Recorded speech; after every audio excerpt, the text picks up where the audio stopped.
కానీ ఉద్యమం సమయంలో బాలకృష్ణ బాగా సంపాదించుకున్నారు, ఉద్యమం పేరిట బ్లాక్ మెయిల్ చేసి సినిమా వాళ్ళ దగ్గర పైసలు తీసుకున్నారు, ఎటువంటి అలిగేషన్ చేస్తారు.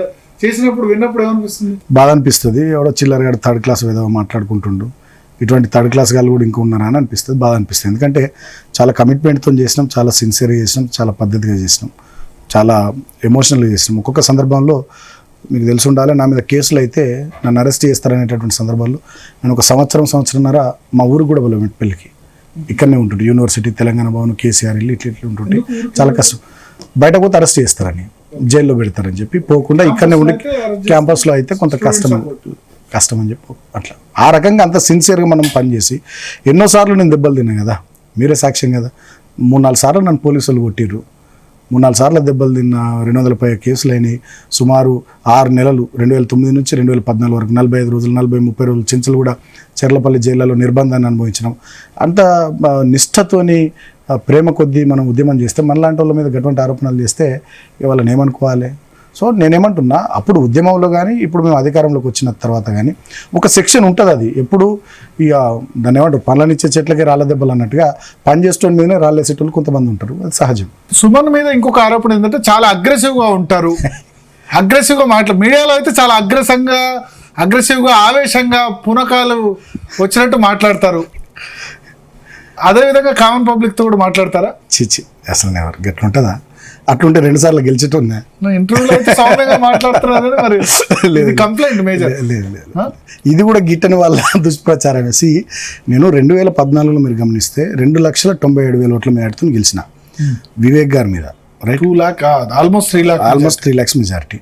తెలంగాణలో చేసిన తెలంగాణలో నాకు థర్డ్ హైయెస్ట్ మెజారిటీ. తర్వాత మొన్న 2018లో ఆ ఏరియాలో ఎవరికి రానంత మెజారిటీ 28,332 ఓట్ల మెజార్టీతో గెలిచిన 2018లో. సో మేము బెల్లంపల్లి 10,000 ఓట్లు, మంచిర్యాల 4,000 ఓట్లు అనుకుంటా, తర్వాత ఇది కొప్పలేశ్వరం అనేది 350-400 ఓట్లు అనుకుంటా, పెద్దపల్లి 8,000 ఓట్లు, రామగుండం ఓడిపోయినాం, మంతిని ఓడిపోయినాం, భూపాలపల్లి ఓడిపోయినాం. చుట్టూ అట్లుంటే రిజల్ట్ నాది ఒక్కటే అట్లుండే. నేనే ప్రజలతో మంచి లేకుంటే ఈ స్థాయి మెజార్టీలతో ఎట్లా గెలిపిస్తారు? అది సాధ్యమా మీరు చెప్పండి? అంతే మెజారిటీతో ఓడిపోయినారు కదా. అంటే నేను ఇందాక చెప్పినట్టుగా ఒక వేవ్ మొత్తం పెద్దపల్లి పార్లమెంట్ నియోజకవర్గంలో అందరం ఓడిపోయారు. Wave against Sumana, wave against KCR, wave against ఎమ్మెల్యేసా? అంటే అది అగేన్స్ట్ అని నేను అనుకోను.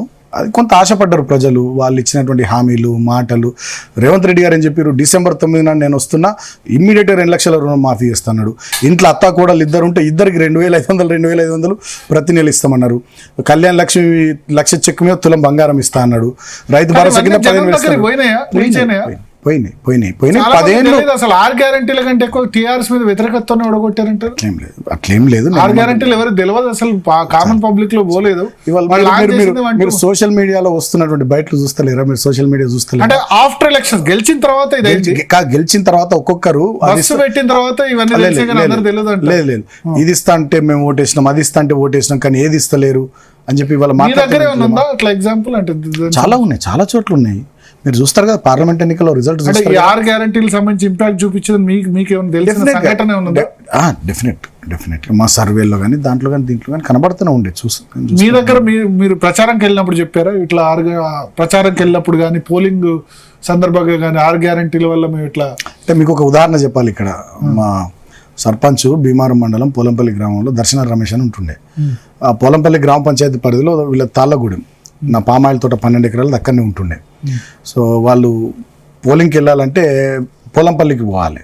సో ఆయన ఒక 5 ఆటోలు అరేంజ్ చేస్తే వాళ్ళ భార్య మహిళలు జమ చేసుకొని పోతుంటే మహిళలు వీళ్ళింటికైనా ఛాయ్ తాగారు. పోయేటప్పుడు మంచిగా మాట్లాడుకుంటూ పోయారు. తీరా ఆడ లైన్లో నిలబడ్డాక బూత్ దగ్గర చేయి కొట్టేస్తే 2,500 వస్తాయట అని మొదలు పెట్టగానే సరే అయిపోయింది, ఓటింగ్ అయిపోయింది. మహిళకు ఇంటికి ప్రతి మహిళకి ఇంట్లో అత్త కోడలు ఉంటే ఇద్దరికి 2,500 ఇస్తారట చేయికేయాలని చెప్పి మాట్లాడుకుంటారు. ఇంటికి వచ్చిన తర్వాత మధ్యాహ్నమే మా రమేష్తో వాళ్ళ భార్య చెప్పిందట, రమేష్ సుమన్ ఓడిపోతుందని. సో ఈ రకమైనటువంటి జరిగిన సంఘటనలు చాలా ఉన్నాయి. ఇది ఒకటి నేను ఉదాహరణ చెప్తున్నా. మధ్యాహ్నం చెప్పిందట ఆమె, సుమన్ గట్ట ఎందుకు అంటున్నావు అని అంటే, ఇట్లా జరిగింది, మనమే పెట్టిన మాటలు, మన ఇంటికైనా ఛాయ్ తాగారు, మనమే ఎక్కించుకొని పోయినాం, తీరాడ లైన్లో నిలబడేసరికి వాళ్ళు చేయికేస్తే 2,500 వస్తాయని మాట్లాడుతున్నారని. మొన్న వాళ్ళ నాన్నకు బాగాలేకపోతే చనిపోయినారు ఆయన. మేమంతా కూడా మా నాయకులు జైపూర్ భీమవరం అందరం వాళ్ళ ఇంటికి పరామర్శకు పోయినప్పుడు, అన్న నీకు విషయం చెప్పాలని అందరం కూడా చెప్తున్నాను ఓపెన్గా. సో మధ్యాహ్నానికి అప్పుడు క్లారిటీ వచ్చింది.